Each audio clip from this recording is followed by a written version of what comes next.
François Bayrou, en ballottage favorable, arrive en tête largement devant Jérôme Barbeau et Jean-François Blanco à Pau.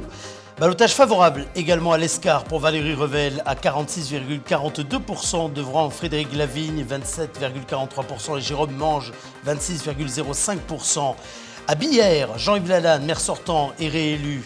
À Lons, Nicolas Patriarche est également réélu avec 61,41% des suffrages exprimés. À Jurançon, avec 56%, Michel Bernos est également réélu, tout comme à Gand, François Pesse avec 53,67% ou à Hydron, à Nîmes. À Naï, par contre, le maire sortant, Guy Chabrou, est battu. C'est Bruno Bourda qui le dépasse de 180 voix seulement sur 1190 votants. À Garlin, André Lanus-Cazalet est élu avec 51,18% des suffrages exprimés. À Larens, large victoire de Robert Casadebé avec 66% des suffrages. Plébiscite également pour le maire sortant d'Artix, Jean-Marie Bergeret-Terque, qui rassemble 71,1% des suffrages exprimés. À Monin, victoire de Bertrand Vergès-Pascal devant Vincent Dufocoudic. À Oloron, Bernard Uturi arrive largement en tête avec 37,98% des suffrages pour un deuxième tour qui pourrait, s'il a lieu, donner lieu à une quadrangulaire. Du côté de Mauléon, la liste Union citoyenne conduite par le communiste Louis Larabeau est nettement en tête avec 37,61% des suffrages devant le maire sortant, Michel Etchebest. À Salis de Béarn, Laurent Sainte-Cluc arrive en tête avec 43,72% devant Thierry Cabane, 41,95%. Et enfin, la surprise, à Orthez, Emmanuel Anon arrive dès le premier tour en tête des suffrages et est donc élu maire, 52,66% des suffrages exprimés. Et à Mourinx, victoire avec 17 voix d'écart de Patrice Laurent face au député David Habib. Tels sont les premiers et principaux résultats du premier tour de ces municipales en Béarn, organisées dans des conditions tout à fait particulières que nous allons débriefer avec Nicolas Robière, rédacteur en chef de Pyrénées Presse, La République et l'Éclair Pyrénées, avec Éric Belli, rédacteur en chef adjoint. Bonsoir. Bonsoir. À tous les deux. Une élection qui se passe évidemment dans un contexte tout à fait particulier. Cela n'aura échappé à personne. À 17h en Pyrénées-Atlantiques, le taux de participation était à 52,17% contre 59,94% en 2014. L'abstention nationale frôle les 56%, 44% simplement de participation. Messieurs, c'est le premier chiffre également révélateur d'une élection dont on pourra se dire qu'elle est à nul autre pareil, vu les circonstances. Elle est évidemment à nul autre pareil. On le savait puisque dès samedi soir et même dès jeudi, on savait que des consignes étaient données en termes de prophylaxie, on va dire, d'évitement de propagation de l'épidémie, et on se retrouve donc on s'est tous retrouvés, ceux qui sont allés aux urnes, avec ces moments un peu étonnants où vous attendez, vous ne savez pas si vous êtes à la distance requise de votre prédécesseur, où vous vous rendez compte qu'il y a beaucoup moins de monde finalement que prévu. Bon, moi j'ai voté à Pau, franchement, ça s'est assez bien passé, c'était bien organisé, ils nettoyaient les tablettes à chaque fois, les tablettes ont voté dans les isoloirs, on n'a pas entendu parler de grosses difficultés. En tout cas, on a posé la question à la préfecture quant à des communes où il y aurait eu peut-être des mesures pas suffisantes. En tout cas, c'est pas ce qu'on a pu savoir ce soir. Et évidemment, moins de gens qui se sont déplacés, mais on se serait étonné du contraire, je crois. Bizarrement, ce matin, avec le taux de participation à la mi-journée, on pouvait espérer une participation plus importante en Béarn qu'ailleurs, vu que le taux de participation était même supérieur à celui de 2014. Visiblement, ceux qui avaient décidé de voter coûte que coûte, malgré le contexte, ils sont allés tôt ce matin.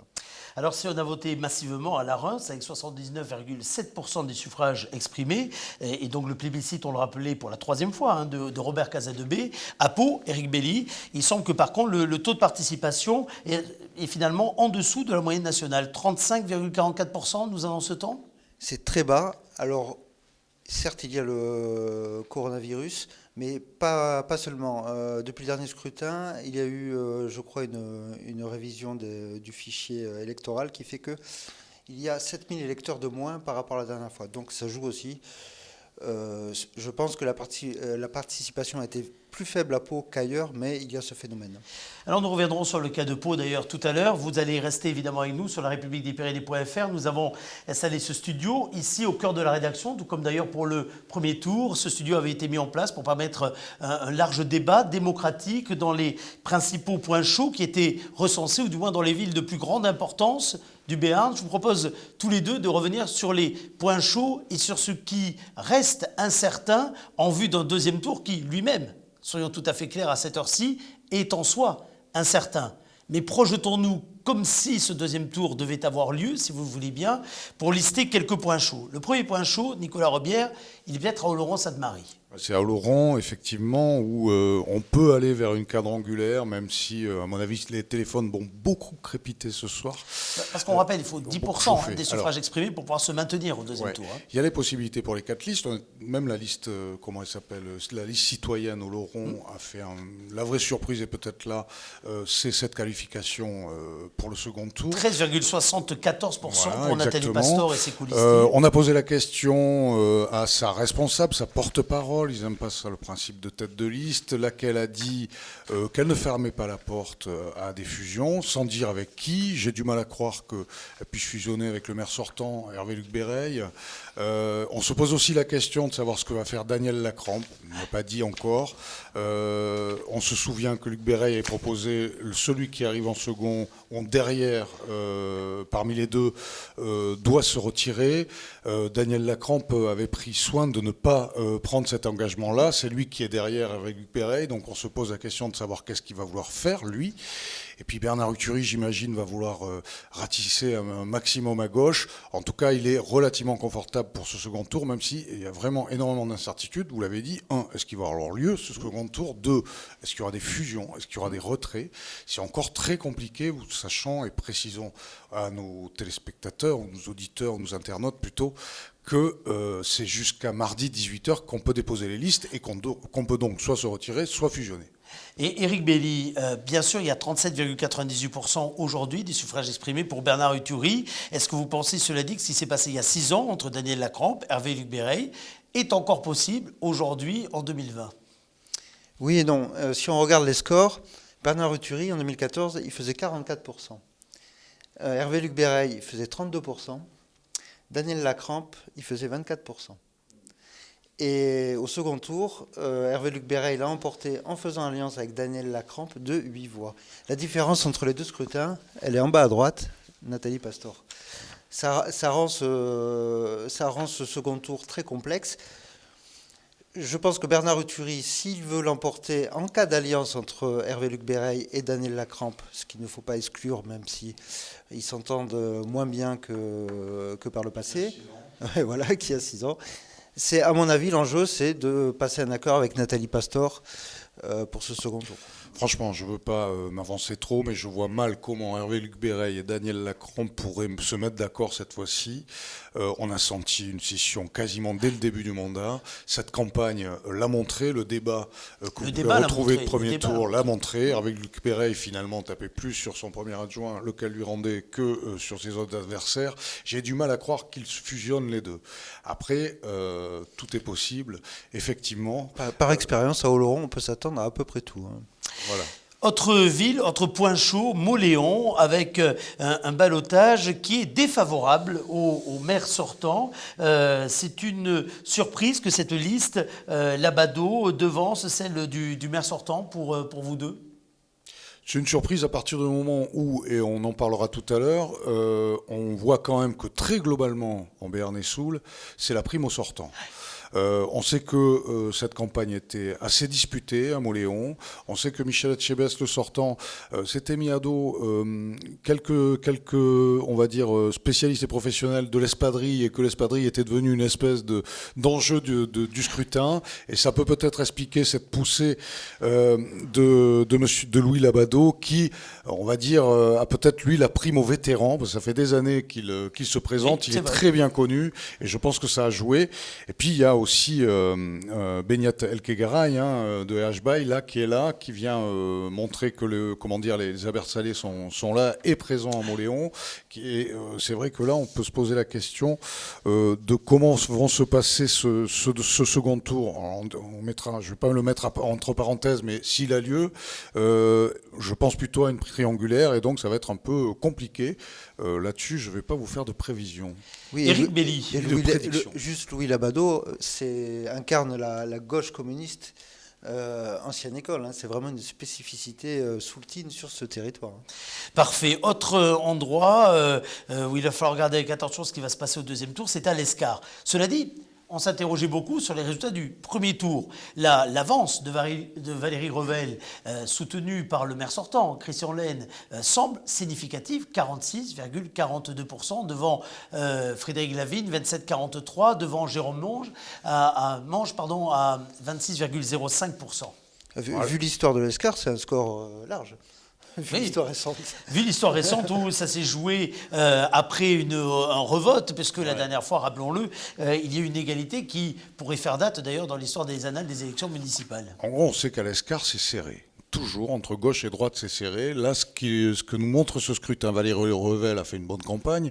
Elle reste devant malgré tout. Mais si vous additionnez les scores, vous voyez que ça continue à être serré. La question étant de savoir est-ce que Frédéric Lavigne et Jérôme Monge vont réussir à se mettre d'accord. Je pense que c'est peu probable. Dès lors, je vous laisse deviner le résultat d'un éventuel second tour. Et comme je vous dis, rien n'est décidé, tout peut se décider jusqu'à mardi. Salise de Béarn est également le théâtre d'un ballottage annoncé, avec pour l'instant Laurent Sainte-Cluc qui est en tête, 43,72% des suffrages, devant Thierry Cabane, 41,95%. Alors on parle d'ailleurs en pourcentage, en nombre de voix, ça ne fait pas un nombre de voix si extraordinaire d'ailleurs, si on sort en chiffres bruts, je dirais, ces résultats. Que peut-on dire de ce résultat du premier tour, Éric Belli ou Nicolas Robière? Nicolas connaît bien la commune. C'est c'est tout le charme des triangulaires. À partir du moment où tout le monde se maintient, et a priori ça risque d'être le cas. Et ça pourrait être le cas avec Nicolas Benegui qui est à 14,33%. L'écologiste viennent rejoindre une des deux listes. C'est tout le charme d'une triangulaire où au second tour, vous avez les trois mêmes candidats, mais en général les écarts se creusent. Là encore, je ne fais pas de prédiction, mais je pense que si triangulaire il y a, le candidat en tête me paraît bien placé, même si c'est vrai que c'est serré avec son challenger. Alors, au niveau national, une première tendance semble sortir de ce premier tour, difficile, très difficile d'ailleurs, à analyser, ce qu'il y a une bonne résistance, finalement, des maires sortants, qu'ils soient d'un parti traditionnel de gauche ou d'un parti traditionnel de droite. Est-ce que vous avez noté la même chose en Béarn? Est-ce que c'est ainsi, par exemple, messieurs, qu'il faut traduire les très bons chiffres de quelques maires sortants? On affiche à l'image en ce moment les résultats du maire d'Artix, réélu Jean-Marie Bergeret-Terck, réélu avec 71,1% des suffrages exprimés. On a cité tout à l'heure Larens, 66% pour Robert Casadebé, devant Jean Lagate avec 44% des suffrages exprimés. Lons, victoire de Nicolas Patriarche, 61,4% devant son nouveau challenger, Éric Bourdet, qui se présentait face à lui et qui a recueilli 38,6% des suffrages. Jurançon, victoire également de Michel Bernos, 56% devant Janine Dufaux-Pouquet, 44%. Victoire à Billère de Jean-Yves Lalanne, 61,93%. Troisième mandat donc pour Jean-Yves Lalanne à la tête de la ville de Billère, face à Jérôme Ribette, 38,07%. N'oublions pas Hydron, on l'a dit tout à l'heure avec Annie-Hilde. N'oublions pas Francis Pesse, 53,67% à Gand. Et n'oublions pas également, à Orthez, la victoire dès le premier tour d'Emmanuel Anon. Alors d'abord, cette victoire, pour moi, mathématiquement, on ne s'y attendait pas. Vous annonciez une surprise, pour moi, ce n'était pas une surprise. Il faut se souvenir qu'à Orthez, on a déjà voté. On a voté il n'y a pas très longtemps, il y a 2 ans. Et je pense que ce score vient confirmer ce qu'on voit très très fréquemment en cas de résultat partiel. Les électeurs aiment bien confirmer ce qu'ils ont déjà voté récemment. Après, là, il y a eu la partielle et malgré tout, il y a une confirmation. Je pense qu'il faut voir ceci dans ce contexte, plus que dans l'approbation, il me pardonnera, du bilan d'Emmanuel Anon, qui est quand même pas si long que ça, quoi. Voilà. Non, les électeurs orthésiens avaient peut-être envie d'un peu de stabilité après 3 années d'incertitude. C'est ça. Et donc pas forcément revenir à un deuxième tour. En tout cas, avec 4 candidats, c'est un score qui est assez remarquable au regard, mine de rien aussi, des anciens scores à Orthez pour les premiers tours, simplement pour les premiers tours. Oui, non, mais ça a été effectivement Orthez, mais d'autres lieux. Je crois que la primo sortant, elle est là cette année. D'abord parce que finalement, il faut se replacer dans un contexte, celui du Nouveau Monde, dont on se demande s'il est vraiment nouveau, mais en tout cas, qu'on nous avait annoncé comme tel, la victoire d'Emmanuel Macron et de En Marche, de LREM, avait complètement chamboulé la carte politique. On se souvient du chamboule-tout, on se souvient de ces partis triomphants et de gouvernements jusqu'à présent qui se sont retrouvés avec des scores minimaux. Je pense au PS, je pense aux Républicains. Et là, on a l'impression que dans cette élection, avec des maires étiquetés, même s'ils ne montraient pas toujours leur étiquette, de ces partis de l'Ancien Monde, ils résistent, ceux-là. Et on a même l'impression, mais là, c'est une élection locale, donc c'est toujours un peu compliqué à déterminer comme ça. On a même l'impression d'une relative résistance. En tout cas, quand vous avez un maire, on va dire porteur, on va dire dans mon bilan, ou surtout d'une notoriété, d'une relative résistance avec les étiquettes anciennes. Même si, je le répète, les étiquettes, ils n'ont pas trop montré cette fois-ci. Et Éric Bellion, on pourrait citer également le cas de Pascal Morat, on ne l'a pas fait, mais réélu à Gelos, 72% des suffrages exprimés. Deuxième candidature seulement. Hein. Oui, tout à fait. Didier Larrazabal, qui lui briguait un 3e mandat et qui est bien installé à Pontac, qui s'en sort très bien du côté du premier tour. Cela dit, on va le voir, il y a des endroits où cette prime au sortant n'est pas tout à fait vérifiée. Je voudrais juste qu'on s'arrête quelques instants, messieurs, sur un cas particulier qui s'affiche. C'est le cas de la ville de Mourinx. David Habib, battu avec simplement 17 voix face à Patrice Laurent, maire actuel, ancien dauphin, cela dit, ancien adjoint, maire actuel de Mourinx. Vous le classez dans cette catégorie des résultats avec primo sortant? Est-ce que c'est la primo sortant? Là, c'est beaucoup trop compliqué. Mourinx, c'est extrêmement complexe. Vous savez que ça a été une campagne. Ça a été la campagne la plus disputée, on le sait. Ça a été le débat, on peut le dire, le plus regardé de ceux du premier tour qu'on avait fait. Ça voulait dire quelque chose, c'était un indicateur. Surtout au regard du nombre d'électeurs qui existent à Mourinx. Ouais. Et puis surtout, alors si je mets ma grille de ces partis de l'Ancien Monde qui résistent, là, le Parti Socialiste résiste très très bien puisqu'il est à 100%. Même si il y en a un qui a été exclu, c'est Patrice Laurent, puisqu'il n'avait pas été désigné comme premier des socialistes, et que donc, alors l'exclusion n'est pas faite, mais c'était en tout cas ce qui a été demandé et la logique qui serait. Alors, Mourinx, on savait que ça allait être extrêmement serré, on savait que la campagne et les escarmouches avaient débuté depuis des mois et des mois, 17 voix d'écart. Finalement, est-ce que c'est une surprise qu'une élection aussi disputée et serrée finisse avec un score aussi serré? Je ne sais pas. David Habib a annoncé qu'il ne siégerait pas au sein du conseil municipal. Oui, mais en même temps, on croit savoir qu'il y aura peut-être des recours. Il y aura peut-être des recours. Le match est peut-être pas tout à fait fini. Des recours ont pu être déposés, une contestation moins du scrutin, je pense, que de la campagne dont elle a été menée. C'est sûr que, même si l'élection est passée, tout n'est pas passé à Mourinx. On sait aussi qu'il y a ce 3e tour, la CCLO, où là-dessus aussi, il y avait une espèce de bataille derrière la bataille qui était la présidente de la CCLO, la communauté de communes de la Cortèze. David Habib était parti à Mourinx en disant « je veux prendre la CCLO ». Bon, ben là... Et là, aujourd'hui, il soutiendrait la candidature du maire, donc élu ce soir, d'Orthez, Monsieur Anon, face à la candidature déclarée de Patrice Laurent pour le siège de premier de cette grande communauté de communes de la Cortèze. Exactement, on sait que Emmanuel Anon est un proche de David Habib, et je crois que David Habib ne se cache pas de vouloir maintenant faire élire Emmanuel Anon à la tête de la CCLO. Et on sait que Patrice Laurent, lui, voudra la présidence aussi. Après, on est obligé de mettre en perspective cette défaite de David Habib, en tout cas ce soir.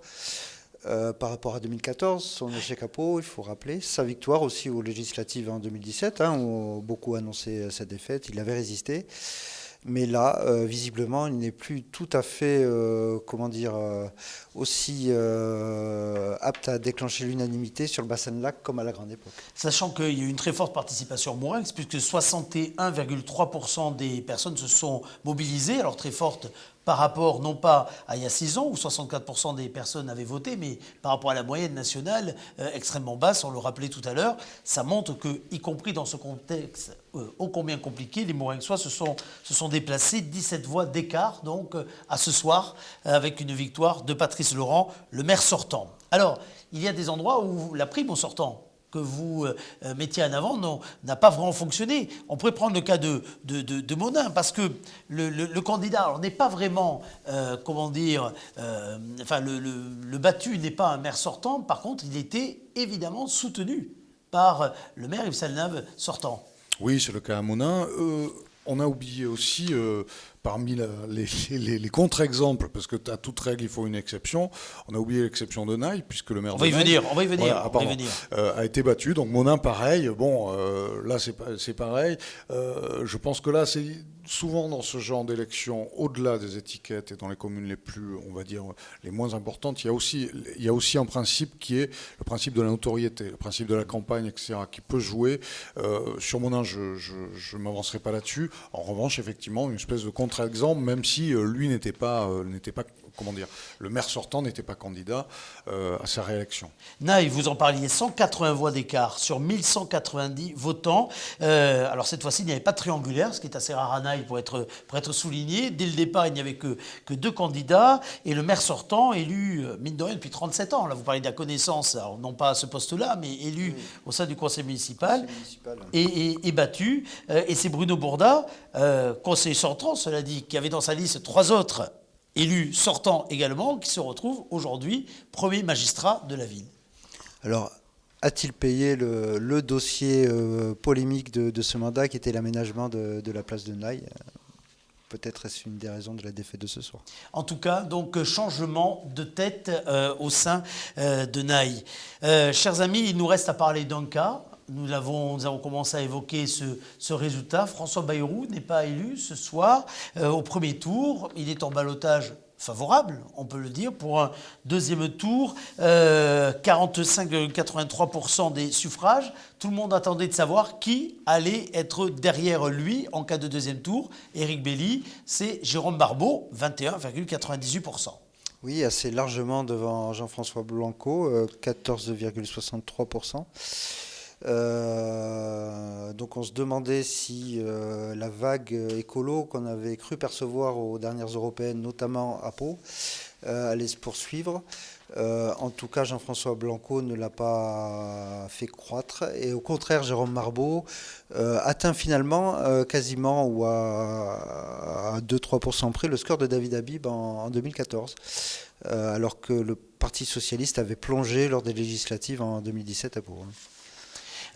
Nicolas Rebière, à votre avis, ce soir, François Bayrou, il est surpris. Qu'est-ce que vous avez entendu sa déclaration ou pas ? Alors, on est rentré en studio, on ne l'avait pas encore. À mon avis, il est peut-être un peu déçu. Je pense que peut-être visait-il le premier tour, même s'il savait que c'était compliqué. Quand vous avez 7 listes, vous avez fatalement de l'éparpillement. Ça a beaucoup joué. Après, l'abstention, on ne peut pas s'empêcher de penser l'abstention. Un scrutin bousculé, l'habitué des scrutins qu'il est, l'a dit ce matin. Il aurait préféré, étant donné les circonstances, on va dire, liées au coronavirus, que l'élection n'eût pas lieu. Il nous l'a dit, il l'a dit aux journalistes juste en sortant de l'île aux Auloirs. Cela dit, franchement, il est largement en tête. La primaire à gauche est faite. La vraie question, c'est est-ce que Blanco et Barbeau vont réussir à s'entendre ? Je crois savoir que Jean-François Blanco a dit qu'il était prêt à discuter d'une fusion en mettant quelques conditions sur la table dont vous pourrez lire les détails dans nos éditions, mais en gros je crois qu'il veut surtout le retrait du projet de téléphérique qui avait été télécabine, avancé. Il serait pas content. Télécabine, pardon, oui. C'est les opposants qui parlent de téléphérique, voilà.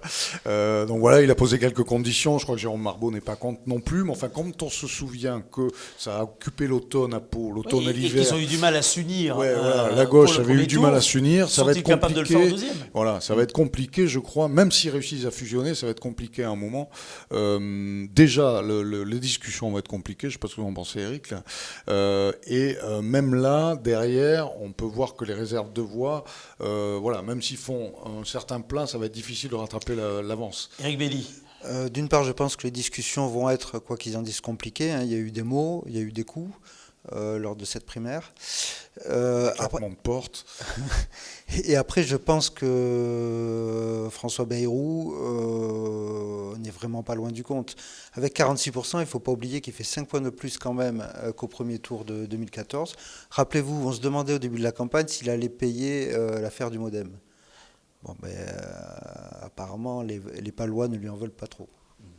Alors, ce soir, évidemment, nous ne pouvions pas parler de tous les résultats. Nous n'avons pas parlé de Sauveterre, avec 12 élus pour la liste de Jean Labour, par exemple. De Thèse, avec David Duzidou, qui passe avec 357 voix. Arthez, ballottage défavorable, 25 voix d'écart pour Philippe Garcia, face à Jean-Pierre Escoutelipou. L'arbitre sera-t-il d'ailleurs Séverine Durcoudois, qui a 68 voix, si on raisonne en nombre de voix. Arzac, victoire de Jean-Pierre Crabos. Bizanos, certes il n'y avait qu'une liste, mais il faut noter la victoire. Beaucoup. C'est à noter, ça je crois aussi dans ce scrutin, mine de rien, beaucoup de communes comme ça, où il n'y avait qu'une liste, et des communes de plus de 1000 habitants.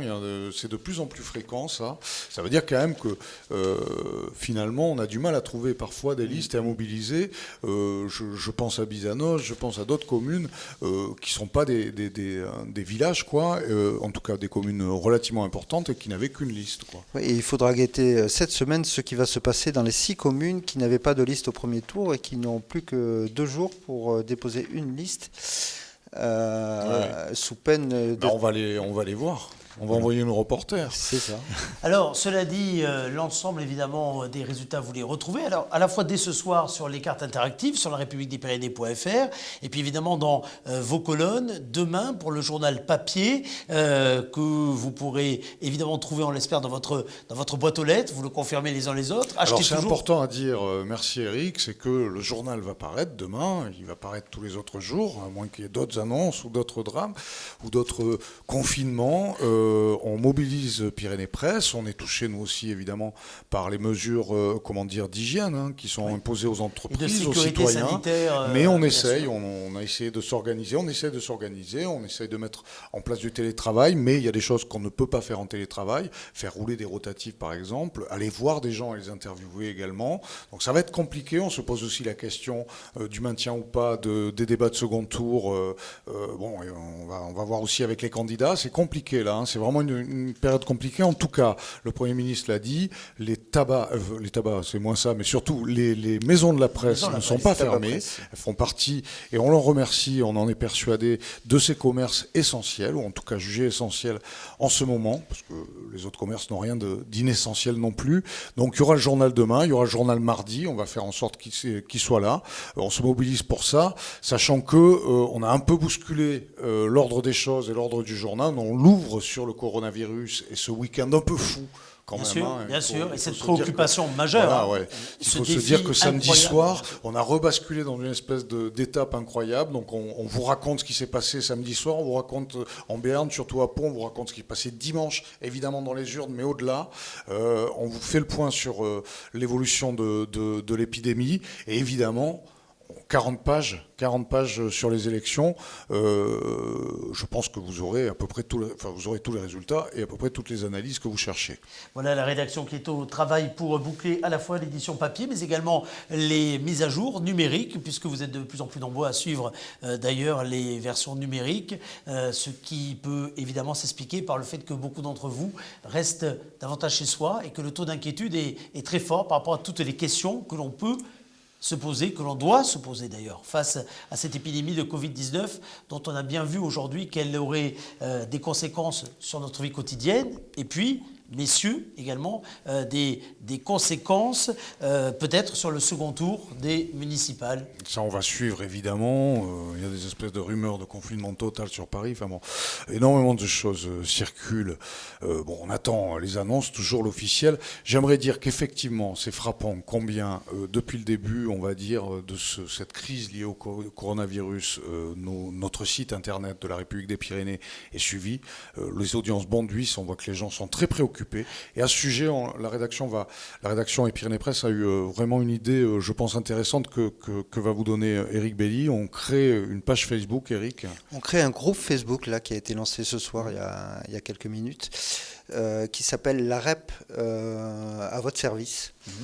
Où l'idée c'est que les gens nous exposent leurs demandes, leurs besoins, leurs questions pratiques. Nous, on va mettre des journalistes dédiés, 1, 2, 3 si possible, une espèce de task force qui va essayer de répondre à ces questions-là dans les meilleurs délais. Et de même, on appelle les participants à ce groupe s'ils ont un tuyau, une astuce, une information pour répondre aux questionnements d'un autre membre du groupe, d'apporter cette réponse-là. En fait, ce qu'on veut créer, c'est une sorte de communauté solidaire et unie face à cette situation qui nous préoccupe tous. On sait qu'on va devoir trouver des solutions nouvelles et on veut les trouver ensemble avec nos lecteurs.